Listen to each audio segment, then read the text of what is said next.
कभी कभी समझ नहीं आता प्रॉब्लम का नाम ज़िंदगी है या ज़िंदगी का नाम प्रॉब्लम है। जब तक इंसान ज़िंदा है प्रॉब्लम्स उसका पीछा नहीं छोड़ती, फिर चाहे वो कितनी ही कोशिश कर ले उनसे दूर भागने की। पर मैं दूर होना चाहती हूँ और नहीं सह सकती अब। अगर ज़िंदगी का मतलब परेशानी है तो कोई तो रास्ता होगा इन परेशानियों से मुक्ति पाने का, पीछा छुड़ाने का।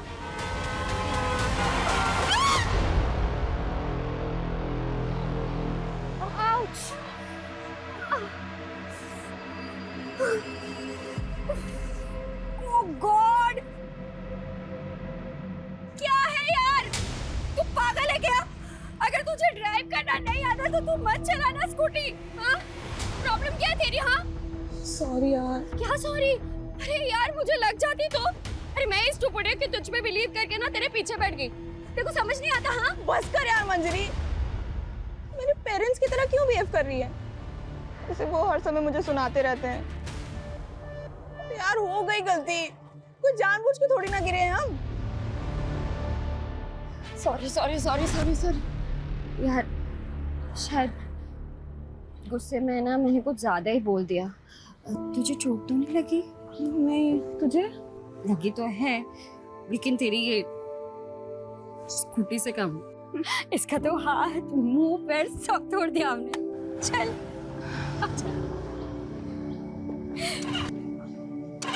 क्या हुआ? नहीं चल रही है। चल ट्रैक करके ही लेके जाना पड़ेगा। तेरा घर पास में है ना?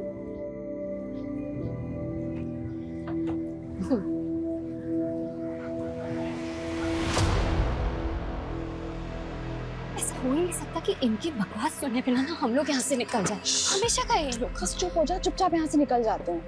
भाई अपने से तो ये खटारा स्कूटी की नसीब अच्छी लग रही है मेरे को। क्या बोलते हैं भाई? भाई कहाँ को इतनी मेहनत कर रहे हैं, हम छोड़ के आते ना भाई। ये सुनना, जैसे तू स्कूटी को पकड़ी है ना, वैसे ही अपने मुलायम मुलायम हाथों से मेरे को पकड़ना। माँ कसम बहुत मजा आएगा मेरे को। अरे अरे बाप रे मैडम, बिना दुपट्टे के तो और भी कमाल लग रही है। मस्त लग रही है, एक नंबर है। चल। ये लेके नहीं जाएगी क्या? हाँ? अरे ये लेके जाना। ये तो लेके जा। के लिए शादी लेके जा रही है मेरे को। I love you. I love you to.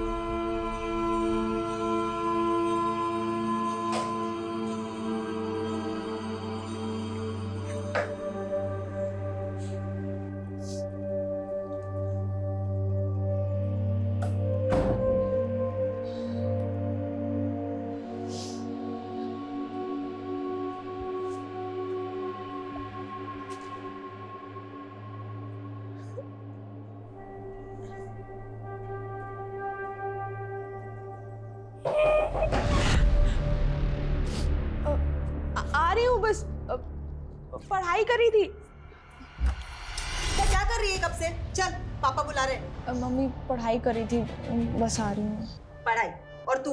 हाँ, बचपन से मैंने बहुत देख ली तेरी पढ़ाई। फेल ही तो होना है देखो हमेशा। चल जल्दी, बुला रहे पापा।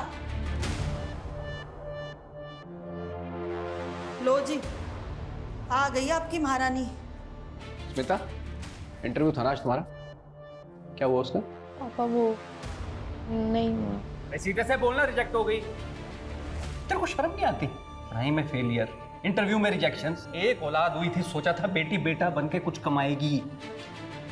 एक तू है, घर का राशन, भाड़े की टेंशन, तेरी शादी की चिंता मैं ही करूं।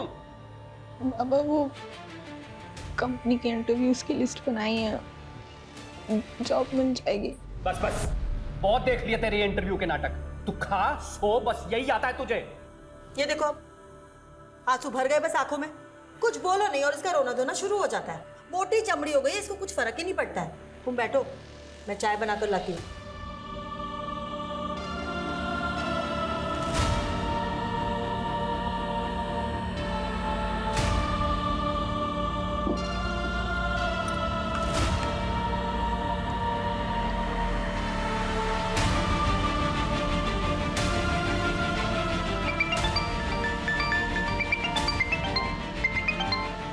हेलो। और घर पर बताया तूने? अरे पागल है क्या, ऐसे ही जीने नहीं देते। घर पे बताएंगे तो पता नहीं क्या करेंगे। हाँ ये भी बात ठीक है। सो क्या कर रही है तू अभी? अरे वो कंपनीज की लिस्ट बना रही थी इंटरव्यूज़ के लिए। 20 कंपनीज में वैकेंसी है। कल भी एक इंटरव्यू है। आई विश मेरा वहाँ हो जाए। यार तू मेरे लिए प्रे करना। हाँ यार, वो तो मैं करती हूँ सोते जागते। अब तो मुझे लगता है भगवान भी मुझसे इरिटेट हो गए होंगे। ठीक है, बाय। बाय। मम्मी, पापा गेट खोलो। पापा, भाई कहाँ रह गया यार?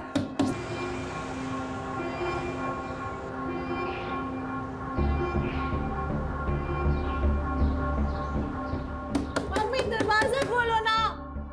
पापा खोलो ना, कहाँ हो आप लोग? भक्ति, शू थयू? भाई कहाँ थे आप? कब से कॉल कर रही हूँ आपको?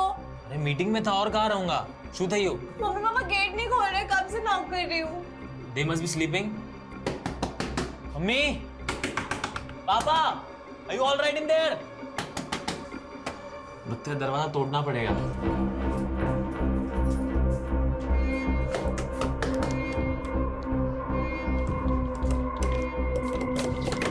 मम्मी,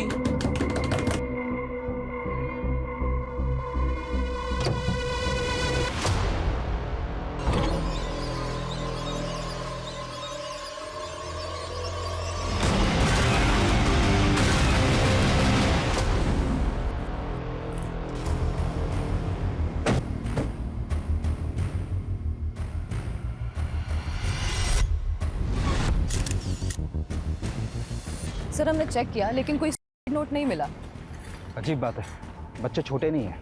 बेटी 18 साल की और बेटा 28 साल का, जॉब करता है।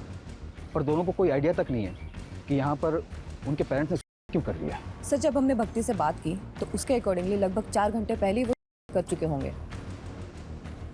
तब भक्ति घर पर ही थी। Yes sir.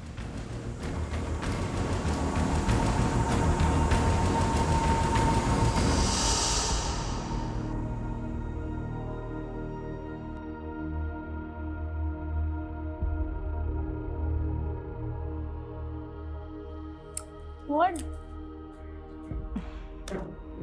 Nothing. તો નો ઓટોમેટિક ક્यों બોલો? તને એ કહેવા માટે કે આઈ લવ યુ. હા મને ખબર છે બટ સડનલી बेटा अब तो मोटी થઈ ગઈ છે, समझ सकती है हमारी फीलिंग्स को। बट ये बात मुझे नहीं, भाई को समझाओ। अभी भी मुझे बच्चों की तरह ट्रीट करता है।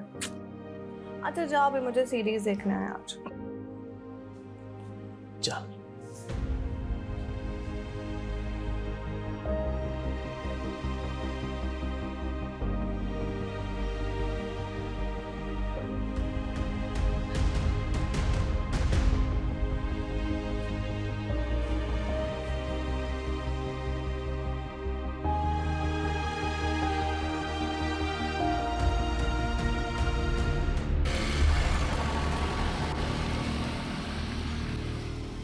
सर 1 घंटे बाद जब सीरीज खत्म हुई तब भक्ति अपने माँ बाप के कमरे के पास गई। उसने नॉक किया लेकिन दरवाज़ा नहीं खुला। तब उसने अपने भाई को कॉल किया। सर पड़ोसियों की मदद से उन दोनों ने दरवाज़ा तोड़ा है।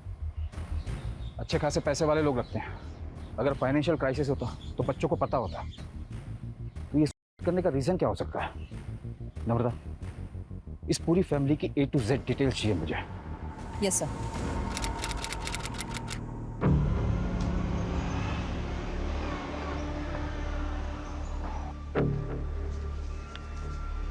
सर मेरी बेटी स्मिता कल रात से घर नहीं लौटी सर, पता नहीं कहाँ चली गई सर। उसका फ़ोन भी नहीं लग रहा है। 24 साल उम्र बताई आपने, राइट? तो हो सकता है अपने किसी दोस्त के यहाँ चली गई। आपने चेक किया? सर हर जगह चेक किया सर, किसी को नहीं पता सर कहाँ गई वो। उसका कोई बॉयफ्रेंड? Sir boyfriend? उसके तो दोस्त ही बहुत कम है सर, खाली एक सहेली है मंजरी, उसे भी कुछ नहीं पता। तो जिस वक्त घर से गई थी कुछ बता के नहीं गई कि कहाँ जा रही है? बहुत दिनों से इंटरव्यू दे रही है सर, जॉब ढूंढ रही है, कहाँ किस कंपनी के लिए कुछ बोली नहीं। चिंता मत करिए, हम पता लगाते हैं।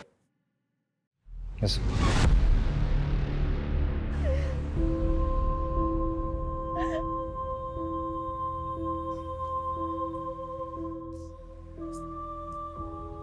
बाय। हकीम तय्यूब, कीवी रीते तय्यूब, सुन लेना चाहिए था ना मुझे उनकी बात। उस दिन सुन लिया तो था जैसा कुछ भी नहीं होता। सब मेरी गलती भाई, सब मेरी गलती, मुझे ऐसा नहीं करना चाहिए था भाई। मुझे काहे नहीं करी? मेरी गलती है, मुझे पनिशमेंट मिलेगी इसकी। मैं पूछ के आऊंगी उन्होंने क्यों किया, किस लिए किया, मैं पता करूंगी। उस दिन मैंने उनकी बात नहीं सुनी। मुझे पता करना होगा भाई, मुझे पता करना होगा।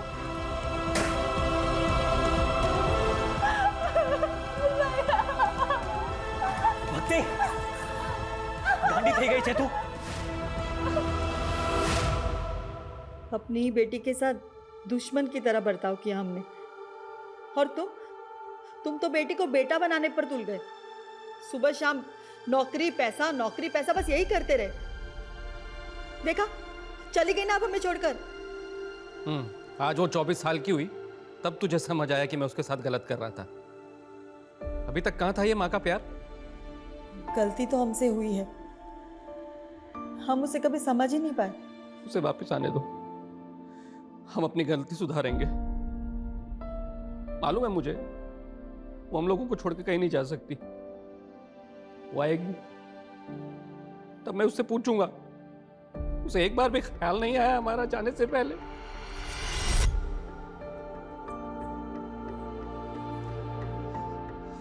अब भक्ति बिल्कुल ठीक है। Thank you so much doctor, आप इतनी जल्दी आए और आपने मेरी बहन को बचा लिया। Thank you so much. Sir Smita की last location Suryanagar bus stand पे दिखा रही है। रात 11 बजे तक उसका फोन इस लोकेशन पे एक्टिव था, उसके बाद से ऑफ है। रात 11 बजे कौन सा इंटरव्यू होता है, वो भी बस स्टैंड पर? मुझे लगता है कि स्मिता के माँ बाप ने हमें पूरी तो क्या, अधूरी कहानी भी घुमा फिरा के सुनाई। कुछ तो झोल है, पर वो क्या झोल है ये हम पता लगा के रहेंगे।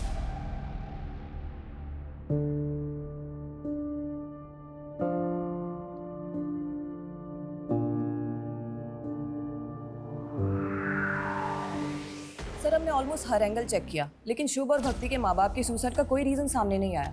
बल्कि अच्छा खासा इंपोर्ट एक्सपोर्ट का बिजनेस है और कोई लोन भी नहीं है। और जहाँ तक हमने पता किया, सर काफी खुशहाल फैमिली थी, कोई प्रॉब्लम नहीं थी। कोई तो प्रॉब्लम होगी, ऐसे कोई।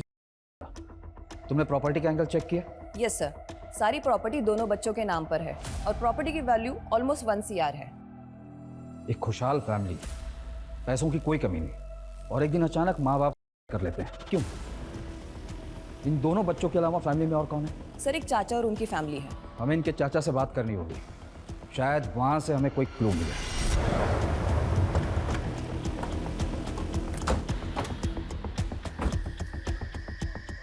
सर स्मिता की लास्ट लोकेशन यहीं की है, तो पॉसिबल है कि वो यहीं से गायब हुई हो। लेकिन सर प्रॉब्लम ये है कि उसे किसी ने देखा नहीं, और ना ही आसपास कोई CCTV कैमराज है कि पता चल पाए वो अपनी मर्जी से गई है या फिर किडनैपिंग जैसा कोई मामला है। स्मिता एक मैच्योर लड़की है जो जिंदगी में कुछ करना चाहती है, कुछ हासिल करना चाहती है।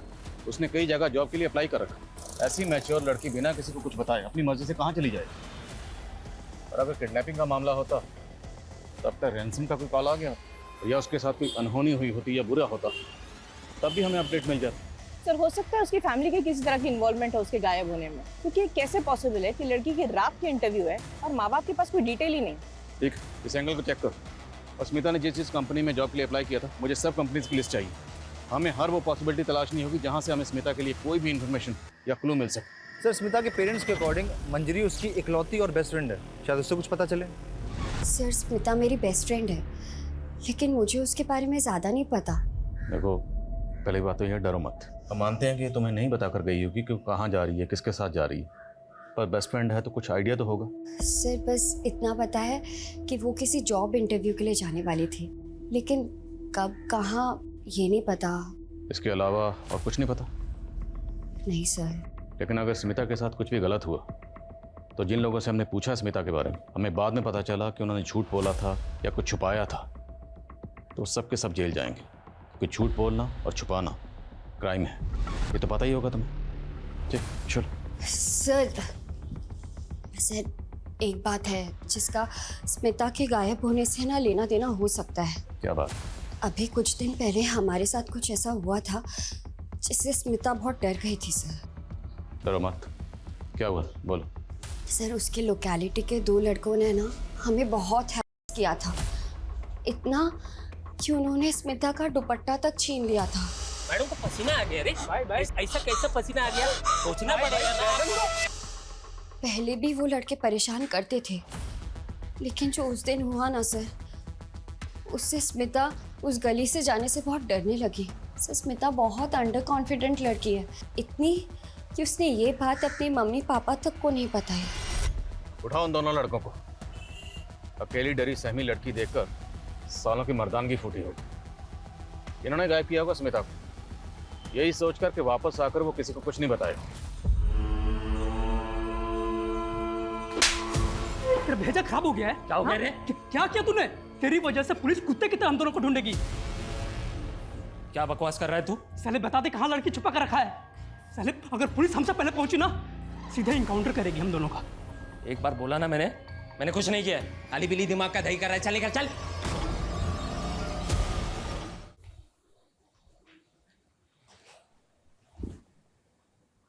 भक्ति, तूने कुछ खाया पिया? I'm sorry, bye. Don't worry, तू चिंता मत कर, सब ठीक हो जाएगा। तू आराम कर, मैं तेरे लिए कॉफी लेकर आता हूँ, ठीक है?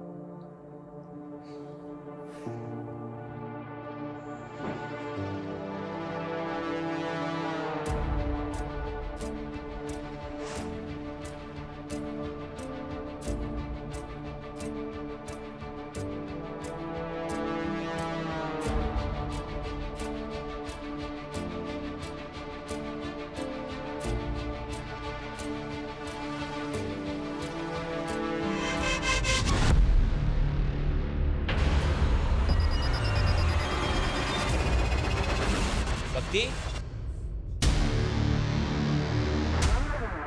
भक्ति, भक्ति।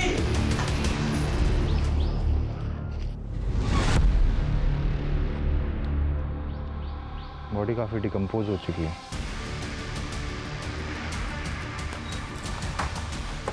जैन सर, सर बॉडी मिली है, बस काटी स्मिता से मिलती है, लेकिन पहचान पाना मुश्किल है, काफी डिकम्पोज हो चुकी है। अगर ये बॉडी बाकी स्मिता की है तो बस स्टैंड से उसकी बॉडी को यहाँ कौन लाया और इसकी हालत किसने की और क्यों की?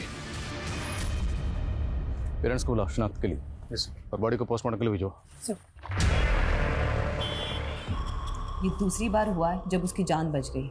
अब भक्ति को सख्त काउंसलिंग की जरूरत है शुभ, और जब तक वो स्टेबल नहीं हो जाती तुम्हें हमेशा उसके साथ रहना है, या फिर किसी रिलेटिव को बुला लो उसके साथ रहने के लिए।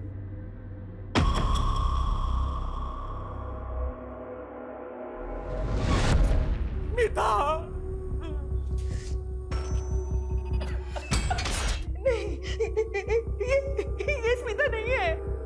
नहीं सर, ये मेरी बच्ची नहीं है सर। ये स्मिता नहीं है, नहीं है हमारी बच्ची नहीं है। हमें बॉडी के ऊपर ये ब्रेसलेट और कपड़े मिले, ये आपकी बेटी के?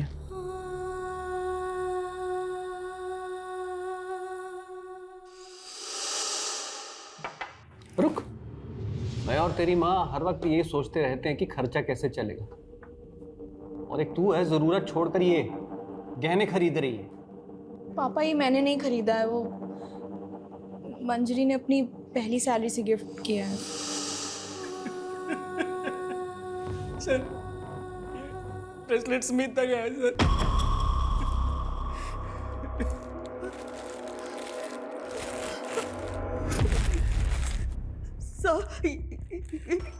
ये मेरी बेटी के कपड़े नहीं है सर।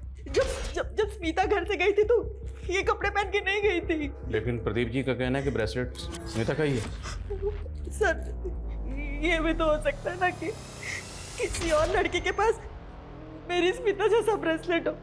देखिए, आप ध्यान से देखिए, शायद ये स्मिता ही है। मैं माँ हूँ उसकी, क्या मैं अपनी बच्ची को नहीं पहचानूंगी? ये मेरी बच्ची नहीं है सर।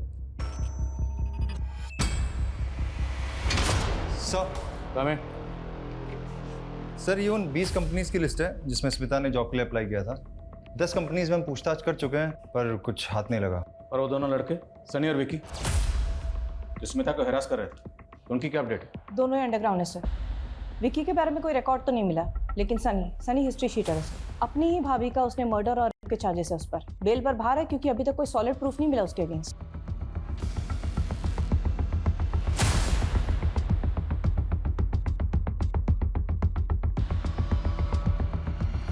सर हमने स्मिता का बैंक अकाउंट चेक किया, कुछ खास पैसे नहीं है, पर एक नंबर पे इसके अकाउंट से कॉन्स्टेंटली रिचार्ज किया जाता था। ये उसका रेगुलर नंबर नहीं है और सीडीआर में कोई रिकॉर्ड भी नहीं है। पर सर जब हमने डिटेल्स निकाली तो पता चला कि ये नंबर भी स्मिता के एरिया में एक्टिव था।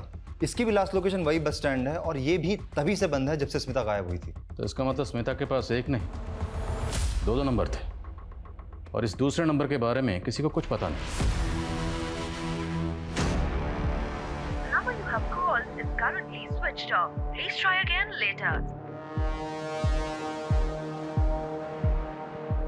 ये क्या चल रहा है तुम लोग का? मैं कब से उसे फोन कर रहा हूँ, फोन ही नहीं लग रहा है। वो छुट्टी पे है क्या?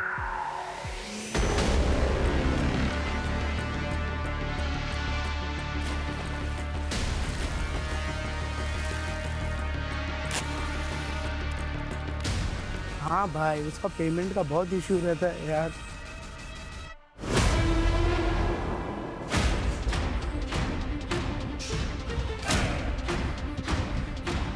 कोई है? कोई है?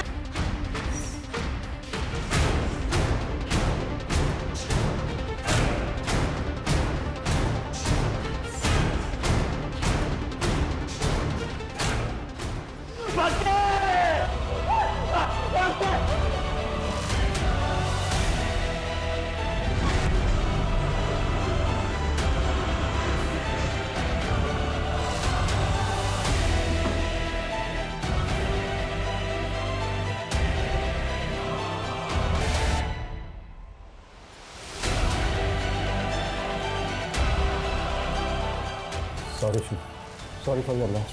प्लीज ये फेक सिंपैथी मत दिखाइए। आपको पता था ना मेरी बहन है, वो जानना चाहती थी मेरे पेरेंट्स ने क्यों किया। अगर आपने पता नहीं लगाया तो वो अपने आप को जिंदगी भर कल्प्रिट समझती थी। अगर आप लोग पता लगा लेते तो आज मेरी बहन जिंदा होती। God damn it. प्लीज शांत हो जाओ। I can understand. No you can't understand, you can't. कुछ ही दिनों में मेरा सब कुछ खत्म हो गया, मेरा पूरा परिवार तहस-नहस हो गया, सब कुछ उजड़ गया।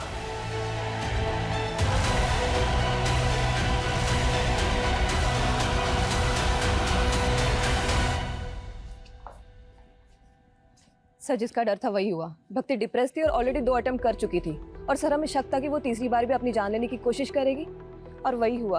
उसने अपने आप को जला लिया। ये सुसाइड नहीं, ब्रूटल सुसाइड है जो केस हमारे अंडर होते ही हुआ है। मैटर हमारे हाथ से निकलता चला जा रहा है। माँ बाप के बाद अब भक्ति ने भी किया है। हमें जल्दी पता करना पड़ेगा कि पेरेंट्स ने क्यों किया, वरना पॉसिबल है कि हमें एक और बुरी खबर सुनने को मिले हमारे ही अंडर में।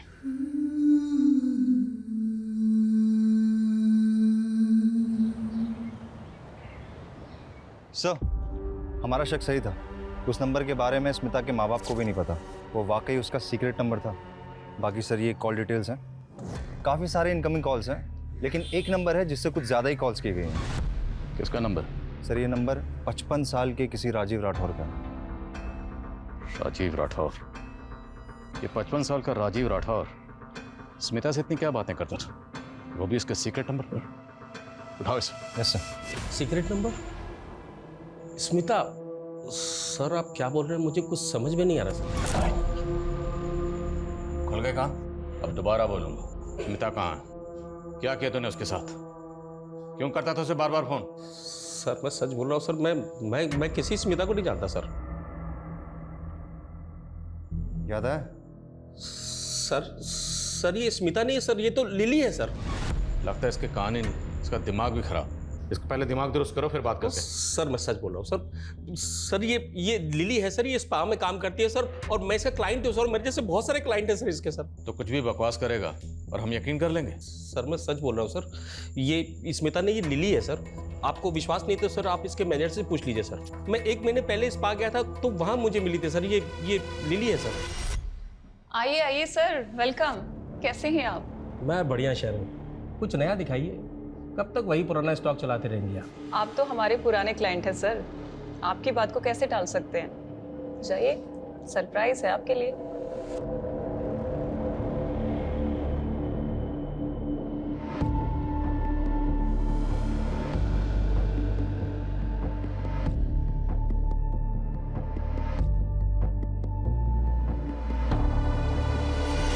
चेक करो सब जगह, पकड़ो इनको सामने, सर सब जगह चेक। सर क्या हुआ सर? उधर लगे जाओ ना, ये ऊपर भी लगे जाओ। देखो जरा। सर क्या हुआ? इसमें भी देख। सर स्पा के नाम पे यहाँ क्या धंधा चल रहा है सब पता है हमें। स्मिता कहाँ? लिली कहाँ है? क्या किया उसके साथ? मुझे कुछ मालूम नहीं है सर, हम तो खुद उसे 1 हफ्ते से ढूंढ रहे हैं। मैम कुछ दिन पहले मुझे लिली ने बताया कि उसे बेटर जॉब मिल गया है। मिल गई मुझे दूसरी जॉब, सैलरी भी अच्छी है। अब नहीं करूँगी ये सब। दूसरी जॉब मतलब कोई दूसरा मसाज पार्लर? सिर्फ इतना ही बताया और कौन से पार्लर में मिला है मैम ये नहीं बताया। फिर अगले दिन से उसने आना ही बंद कर दिया। स्मिता के गायब होने से 1 हफ्ता पहले यहाँ जितने भी क्लाइंट आए थे सब चेक करो सब। और ये जो आप सर्विस करती हैं मतलब समाज सेवा, तो सीसीटीवी कैमरा तो लगाया नहीं होगा आपने? सर सीसीटीवी लगाएंगे तो क्लाइंट कहाँ से आएंगे यहाँ? लेकिन हमारे पास हवालात में ना एक से एक मसाज है, ऐसी मसाज करते हैं कि बड़े बड़े सच बोलते हैं। लेके आप। Sir 1 minute sir, 1 minute. Sir यहाँ पे एक हिडन कैमरा है और इसके बारे में सिर्फ मुझे पता है, लेकिन ये बात प्लीज कहीं आप लीक मत करिएगा। मैं इसकी फुटेज आपको देती हूँ। फुटेज? आपने शुभ के फादर को लोन दिया था 1 करोड़ का, बिना किसी मॉर्गेज, बिना किसी लिखा पढ़ी के? हाँ दिया था, भाई था मेरा। और उन्होंने वो वापस नहीं किया? नहीं किया। तो 1 मिनट, कहीं आप ये तो नहीं समझ रहे कि उनकी जान लेने की वजह मैं हूं?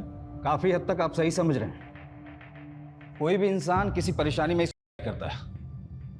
क्या आपको कोई ऐसी वजह पता हो जिससे कोई इंसान अपनी जान ले सकता हो? भाई भाभी थे मेरे, 1 करोड़ रुपए के लिए उतना परेशान करूंगा कि वो अपनी जान ले ले? नहीं, मैं ऐसा नहीं कर सकता। हाँ कोई और परेशानी होगी तो मुझे नहीं पता, उन्होंने कभी ऐसा बताया नहीं मुझे। ये स्पा में आने वाले उन क्लाइंट्स के नाम हैं जो सिर्फ और सिर्फ स्मिता से मसाज कराना पसंद करते थे। स्मिता के अलावा ये क्लाइंट्स किसी और को पसंद नहीं करते थे। और ये वो कंपनीज हैं जहाँ स्मिता ने जॉब इंटरव्यूज दिए, लेकिन इनमें कहीं भी स्पा का नाम मेंशन नहीं। और हमने इन सभी क्लाइंट्स की लिस्ट चेक की, इनमें से कोई भी हार्मफुल नहीं लग रहा। और सर स्मिता के लिए जो लोग हार्मफुल हो सकते हैं उनका नाम इस क्लाइंट लिस्ट में नहीं होगा। मतलब? सीसीटीवी में देखिए, उनका चेहरा भी दिख रहा है। ये देखिए पार्लर की सीसीटीवी से क्या मिला है।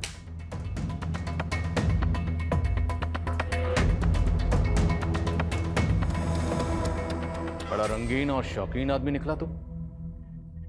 इतना गरीब तो नहीं है कि अपनी बेटी को दिन रात इतने ताने मारे कि बेचारी उसी पार्लर में जाके जॉब करे जहां उसका खुद का बाप क्लाइंट है।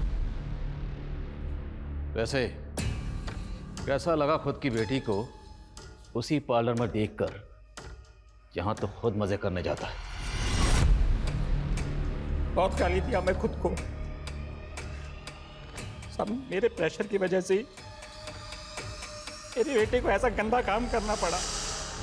हेलो सर, सर आपको वही लड़की चाहिए या कोई नई दिखाऊं? अरे दिखाओ ना।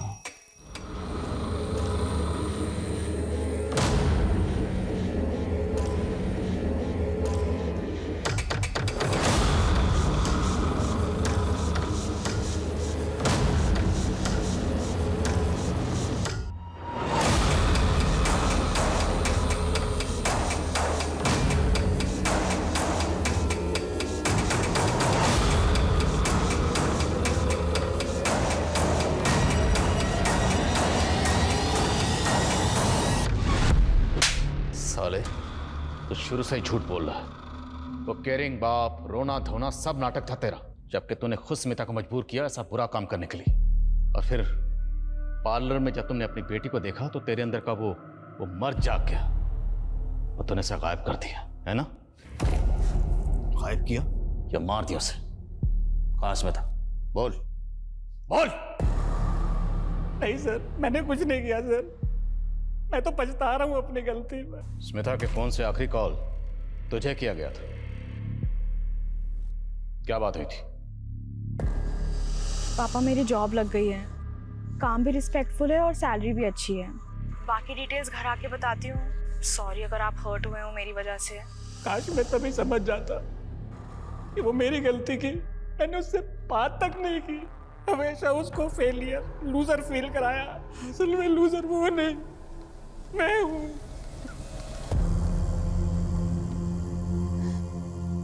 मैं तुझे कभी नहीं समझ पाई। बेटा वापस आ जा, वापस आ जा बेटा, मुझे माफ कर दे। सर, हमें जो अनआइडेंटिफाइड फीमेल बॉडी मिली थी उसकी पीएम रिपोर्ट आ गई है। इसकी उम्र 40 के आसपास थी सर। रीजन ऑफ डेथ, गला घोट के मारा गया है सर। ये सारी डिटेल्स मैंने आसपास के पुलिस स्टेशन में फॉरवर्ड कर दी है, लेकिन अभी तक कोई इन्फॉर्मेशन नहीं मिली है इसके बारे में। ये औरत कौन थी, इसकी क्या पहचान है, नो आइडिया सर। तो एक काम करो, स्मिता जिस स्पा में काम करती थी उसके आसपास के एरियाज में सब जगह पता करो। हो सकता है स्मिता जैसा सेम ब्रेसलेट महज इत्तेफाक ना हो। Right sir. Sir Rajiv Smita और लिली का ऑब्सेसिव क्लाइंट था। उस रात उसने होटल में रूम बुक कराया था जिस रात स्मिता गायब हुई थी। सर रूम बुक किया था सर, लेकिन सर हम लोग वहाँ पे काम की बात करने के लिए मिलने वाले थे सर, क्योंकि एक दिन पहले जब मैं उसे स्पा में मिला था तो वो बहुत दुखी थी सर। मैं सारी रात उसे फ़ोन करते रहा सर, ना वो आई ना उसने फ़ोन उठाया सर। तो वो मसीहा तू है जिसने रात को 11 बजे से इंटरव्यू के लिए बुलाया था, होटल में रूम बुक किया और बिजनेस प्लान का झांसा देकर उसको रूम में लेकर गया, किया, मर्डर किया और बॉडी को गायब कर दिया। बॉडी कहाँ है? मैंने कुछ नहीं किया सर, सच बोल रहा हूँ सर, मैंने कुछ नहीं किया सर। वो दोनों लड़के सनी और विकी का पता चल गया। उठाओ तुम दोनों एक बात कान खोल कर सुन लो। 10 दिन से अंडरग्राउंड हो। अगर ये कहा ना कि हमने कुछ नहीं किया तो याद रखना हम तुम दोनों के साथ बहुत कुछ करेंगे, समझे? बोलो बोलो, स्मिता कहाँ है? हाँ साहब, उस रात मैं उसके पीछे गया था, लेकिन जैसे ही वो बस स्टॉप तक पहुंची ना तो क्या? तो एक गाड़ी आई और वो गाड़ी में बैठ के निकल गई साहब।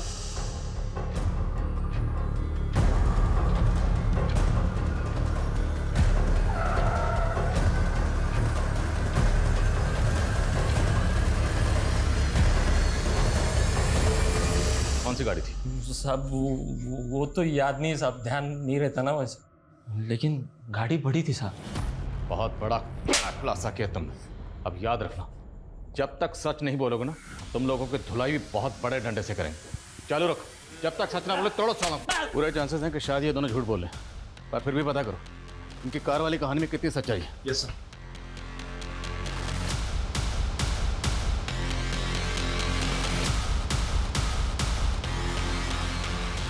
स्मिता ने जिन किसी कंपनीज में अप्लाई किया था मैंने वहाँ चेक किया, लेकिन उस रात किसी भी इंटरव्यूअर ने उसे इंटरव्यू पे नहीं बुलाया था।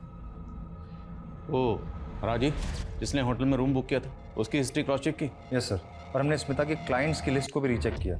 सर इनमें एक बंदा है शुभ पटेल, बड़ी इंटरेस्टिंग कहानी है इसकी। 1 महीने पहले इसके माँ बाप ने सुसाइड किया, 1 हफ्ते पहले इसकी बहन ने की। इतनी ट्रेजेडी चल रही है इसकी लाइफ में, और सर ये बंदा मसाज पार्लर के चक्कर काट रहा है कंटिन्यूसली।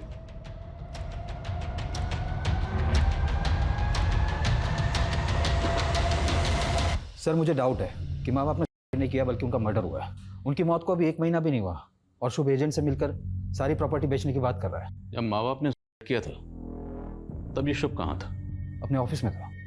और जब 2 बार इसकी बहन ने सुसाइड अटेम्प्ट किया तब ये कहाँ था? उसके साथ घर पर ही था। और तीसरी और आखिरी बार जब इसकी बहन ने खुद को जला लिया तब ये कहाँ था? तब अपने ऑफिस में था सर। और जब भक्ति ने सेकेंड अटेम्प्ट किया था सुसाइड का, तब मैंने शुभ को समझाया था कि भक्ति को काउंसलिंग की सख्त ज़रूरत है, उसे अकेला ना छोड़े। लेकिन उसके बावजूद भी वो अपनी सगी बहन को, ऐसी सुसाइड लड़की को अकेला छोड़कर चला गया। ये शुभ मुझे थोड़ा अशुभ लग रहा है। इसकी हिस्ट्री, ज्योग्राफी, बायोलॉजी जल्द से जल्द मुझे इस टेबल पर चाहिए, और तब तक उसे ज़रा मिलने के लिए बुलवा। लिली को जानते हो? हाँ, मैं जानता हूँ उसे। तुम्हारा मतलब है कि स्मिता को लगता था कि उसका बाप उसको जान से मार देगा? जैसा उसने मुझे बताया और जितना डरी हुई लग रही थी वो, उससे तो मुझे यही लगा। लेकिन उसके बाद उसने मुझे कभी कॉल नहीं किया, और फिर भक्ति के बाद मुझे वैसे ही खुद समझ नहीं आ रहा था कि ये मेरे साथ क्या हो रहा है, क्यों, कब, कैसे सब मुझे छोड़ के चले जा रहे हैं। हमने तो सुना कि तुम भी छोड़ के जा रहे हो, मतलब सारी प्रॉपर्टी बेचना चाहते हो? हाँ, अब मैं यहाँ नहीं रह सकता उस घर में। क्या सोचा? यहाँ से सब बेच बाच के कहाँ जाने का इरादा? सर हरिद्वार जाऊंगा, वही शिफ्ट हो जाऊंगा, अकेले रहूंगा। बस सब कुछ ठीक लगने लगे तो शायद वापस आ जाऊं। सर ये स्मिता मिसिंग केस सॉल्व होने के बजाय और ज़्यादा कॉम्प्लिकेटेड होता जा रहा है। कौन सच बोल रहा है, कौन झूठ बोल रहा है, कुछ समझ में नहीं आ रहा। बाप का कहना है कि वो इंटरव्यू देने गई थी, सनी का कहना है कि वो कार में बैठ के चली गई, और अब शुभ कह रहा है कि उसे अपने बाप से खतरा था। और इन सारी कहानियों का सेंट्रल कैरेक्टर है स्मिता, जिसने अपने क्लाइंट शुभ को अपने बाप की कहानी सुनाई, जो रात को 11 बजे घर से इंटरव्यू के लिए गई और उसका फ़ोन स्विच ऑफ हुआ एक बस स्टैंड पर, और उसे आखिरी बार सनी ने एक कार में जाते हुए देखा। उसके बाद से स्मिता को किसी ने नहीं देखा और ना ही कोई इसकी खबर आई, ना अच्छी ना बुरी। ये स्मिता वाकई विक्टिम है या फिर सारी कहानियाँ उसी की बनाई हुई है, जो एक के बाद एक लोग आकर हमें सुनाए जा रहे हैं? सर, हमें जो अनआइडेंटिफाइड फीमेल बॉडी मिली थी उसकी पहचान हो गई सर। ये बॉडी एक भिखारन की है जो स्मिता के स्पा के बाहर बैठी थी। उसी के एक कलीग ने ये बॉडी आइडेंटिफाई की। सर स्मिता एक अलग ही टाइप की लड़की है। वो भिखारन स्पा के बाहर बैठती थी, उसने उससे भी दोस्ती कर दी। तू खाएगी? नहीं मैम, तू ही खा। वैसे ही मुझे आज अपने बॉयफ्रेंड के संग डिनर पे जाना है। ओह बॉयफ्रेंड, हाँ? ए बाळा, मला खूप भूक लागली है, खायला दे ना। कल से कुछ नहीं खाया मैंने। तब तो मुझसे ज्यादा आपको इसकी जरूरत है।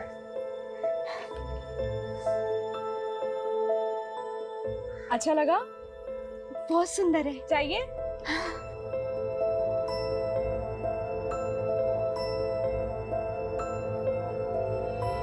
सर मैंने उसकी जैसी लड़की आज तक नहीं देखी। वो सीधी सादी सिंपल दिल की बहुत अच्छी है। स्मिता ने जिस भिखारन को अपना ब्रेसलेट दिया, वो भिखारन अचानक गायब हो गई, और तकरीबन उसी वक्त भिखारन का मर्डर हो गया जिस वक्त स्मिता गायब हुई। कहीं ऐसा तो नहीं कि स्मिता ने जानबूझकर अपना ब्रेसलेट उस भिखारन को दिया और उसके बाद उसे प्लेस कर खुद अपनी मर्जी से कहीं चली गई? अगर ऐसा है तो हमें बड़ी चालाकी से घुमाया गया। जल्दी पता करो स्मिता कहाँ है।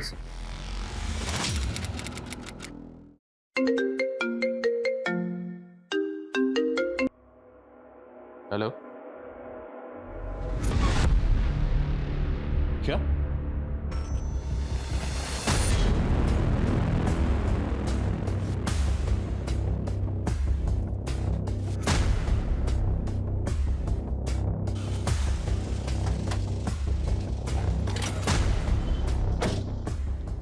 ये लड़की? हाँ सर, यही लड़की है। कहाँ?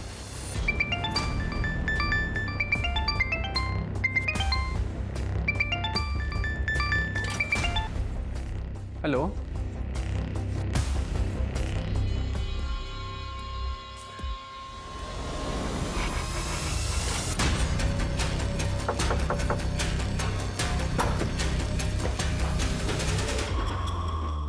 मर्डर तुमने पहले ही प्लान किया हुआ था, इसलिए सबसे पहले तुमने भिखारन का मर्डर किया।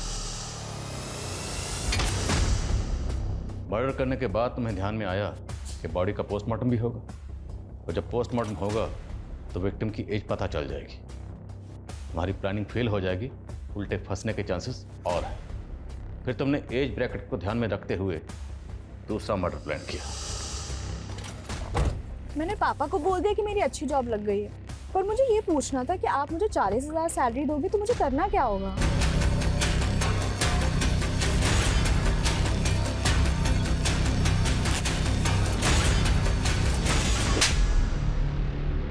उसे जिंदा जला दिया, दो मासूम लोगों की जान ले ली। क्यों? बदला लेने के लिए। कैसा बदला और किससे? मम्मी पापा का बदला। किससे? काका से। वही रिस्पॉन्सिबल है मॉम डैड के लिए। तू समझ जाता मैं कि बिना पेपर और सबूत के मेरे दिए हुए 1 करोड़ तुम मार लोगे तो भूल जाओ, ऐसा होने नहीं दूंगा। जब मैं वसूल करूंगा ना तो बर्दाश्त नहीं कर पाओगे। ये बहुत से तरीके हैं, जायज और नाजायज।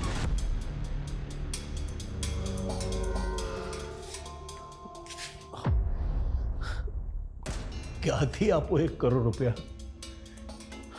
धंधा पहले से ही चौपट है। सब कुछ जोड़कर देना चाहा ना तो भी नहीं हो पाएगा। मैं मर जाऊंगी, लेकिन मैं उसे मुझे छूने नहीं दूंगी। कोई रास्ता भी नजर नहीं आ रहा है।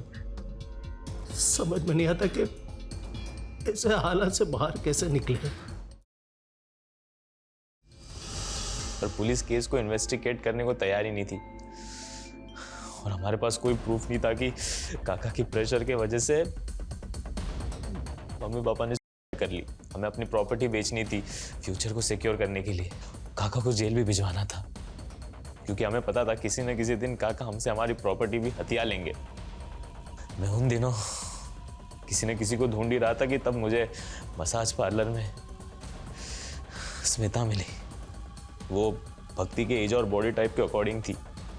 उसने मुझे बताया कि उसे नौकरी की ज़रूरत है और मैंने उससे कह दिया कि मेरे पापा की कंपनी में मैं उसे अच्छी नौकरी दिला दूंगा। फिर हमने उसे भक्ति के बॉडी से रिप्लेस कर दिया और ये शो कर दिया कि भक्ति ने किया है, जिससे कि केस रीओपन हो जाए और चाचा को जेल हो सके।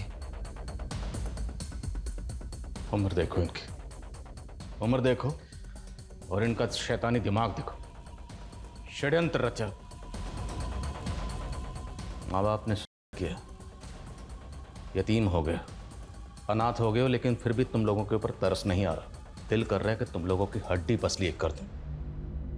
अपने लालच और फायदे के लिए दो दो मासूम लोगों की जान ले ली तुम लोगों ने। ये केस हर लिहाज से एक्सट्रीम की एक मिसाल है। एक तरफ जहां स्मिता अपने माँ बाप को खुश करने के लिए एक्सट्रीम तक गई, वही स्मिता शुभ और भक्ति की एक्सट्रीम का शिकार हो गई।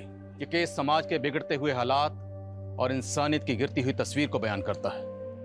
जहां छोटा भाई पैसों की खातिर अपने बड़े भाई की बीवी पर नजर रखता है, जहां शुभ और भक्ति जैसे बच्चे अपने माँ बाप को इंसाफ दिलाने के लिए न सिर्फ गैर कानूनी बल्कि ऐसे वहशी तरीका अपनाते हैं जिसकी भेंट स्मिता और भिखारन की मासूम जिंदगियां चढ़ती हैं। जज्बाती होना, इमोशनल होना बुरी बात नहीं, पर जरूरत है उसके मापदंड को चेक करने की, हर वक्त उस पर नजर रखने की कि कहीं आप या कोई और उसकी चपेट में तो नहीं आ रहा। जय हिंद।